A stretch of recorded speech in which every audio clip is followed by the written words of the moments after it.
The boy stood trembling under the hot stage lights, a single microphone waiting for him like a final test. His clothes were worn, his shoes scuffed, but his eyes carried something unexpected: courage.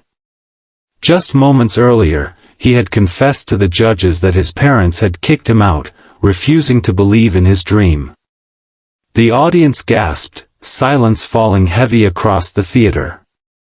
He was only a child, abandoned by those who should have loved him most. A judge leaned forward and whispered gently, "Don't let go, son. Show the world who you are." His small hands gripped the microphone, and with eyes closed, the first note escaped. It was fragile, trembling, but pure, like a prayer. The hall froze. Every breath seemed to hold back, as if afraid to disturb the sacred moment.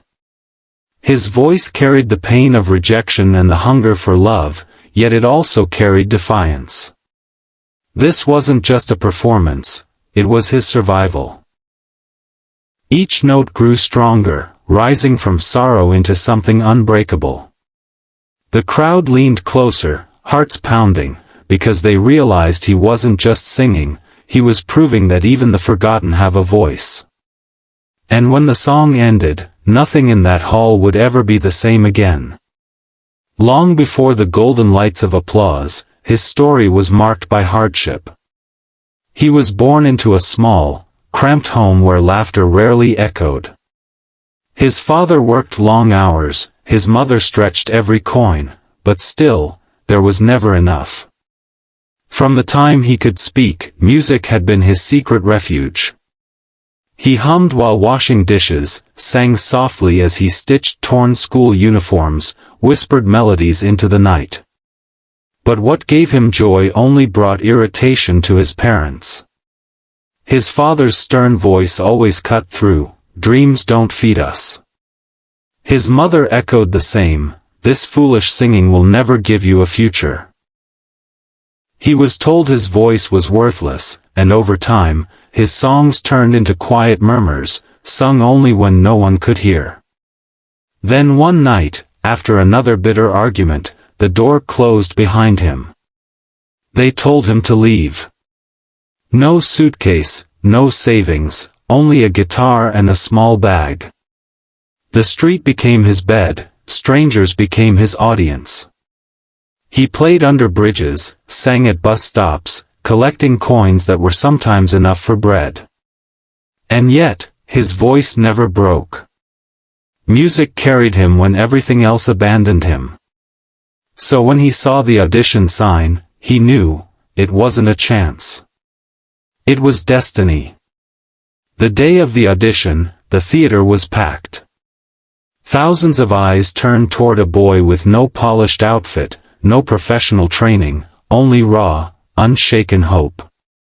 His guitar looked as tired as he was, the strings worn thin. Still, he held it close like the last friend who never betrayed him. As he began, the first notes were timid, quivering like a child's whisper. But then his voice grew. Layered with pain, sharpened by nights of hunger, softened by the kindness of strangers. It wasn't just a song. It was a story. The audience leaned forward, their hearts caught in his rhythm.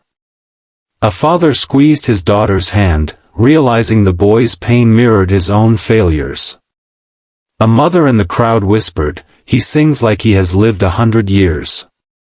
His song became a bridge, connecting wounds, softening walls. By the final note, his entire being poured out through that microphone. Then silence. The kind of silence that happens when words aren't enough.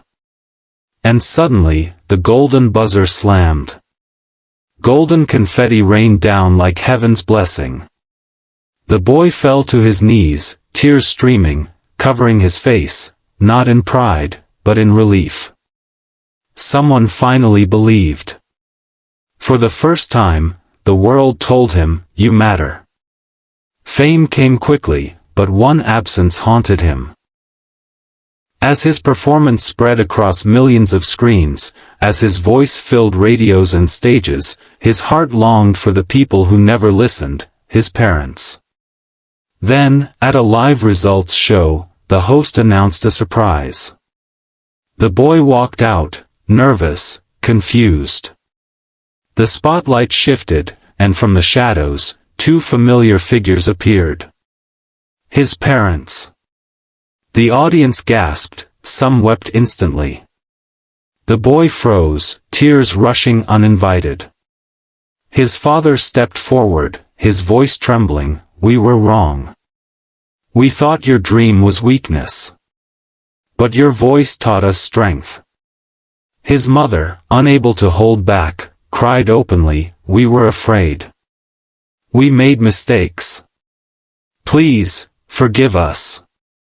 The boy's chest ached with years of rejection, the sting of cold nights, the emptiness of abandonment. Forgiveness felt impossible. But in that same moment, he remembered the strangers who gave him bread, the kind souls who dropped coins, the smiles that kept him alive. If strangers could love him, maybe he could forgive his own blood. His knees wobbled, but he walked forward. He opened his arms. His parents collapsed into him, sobbing. The audience erupted, not for music, but for a family stitched back together by grace. With every passing month, his story grew into something greater than fame. He was invited to sing at grand stages, awarded scholarships, honored for his resilience. But his proudest moment came not on a stage, but in a small hall on graduation day. Dressed in a simple robe, he walked across the stage, holding a diploma that meant more than recognition. It meant victory over every doubt, every cold night, every rejection. Standing at the podium, he spoke with trembling lips, "They told me I'd never make it. But music gave me family in strangers, in every person who believed. Today, I am proof that no one is too small to be heard." His parents wept in the front row, clapping the loudest, their hearts overflowing with pride and regret washed away. Children gathered around him after the ceremony. One whispered, "You're my hero." He smiled gently, kneeling, and replied, "You don't need to be me. You just need to believe in you." The cameras captured it, an image of a boy once thrown away, now lifting others higher. His story became a lesson: pain can be turned into legacy when fueled by hope and kindness. Years passed, and the boy became a man. He returned to the same stage, not as a contestant, but as a celebrated guest. The lights, the crowd, the judges, it all came rushing back, but this time his heart was steady, his spirit full. As he sang, the audience rose, clapping in rhythm, feeling every note as though it was their own. His parents sat in the front row, older now, holding hands, their faces glowing with pride instead of shame. Behind them sat children waving signs with his name, strangers united by the power of one life transformed. When the last note faded, he spoke softly, "I once thought being thrown away meant being unloved. But love found me, in strangers, in second chances, in forgiveness. If you feel invisible, remember this, your song is still waiting." The applause shook the hall, tears streaming down faces. His parents mouthed the words he had waited his whole life to hear, "We're proud of you." And as the golden lights dimmed, the man who was once a forgotten boy stood tall, his story no longer one of pain, but of hope. And the world wept with him, because they knew, they had witnessed love win.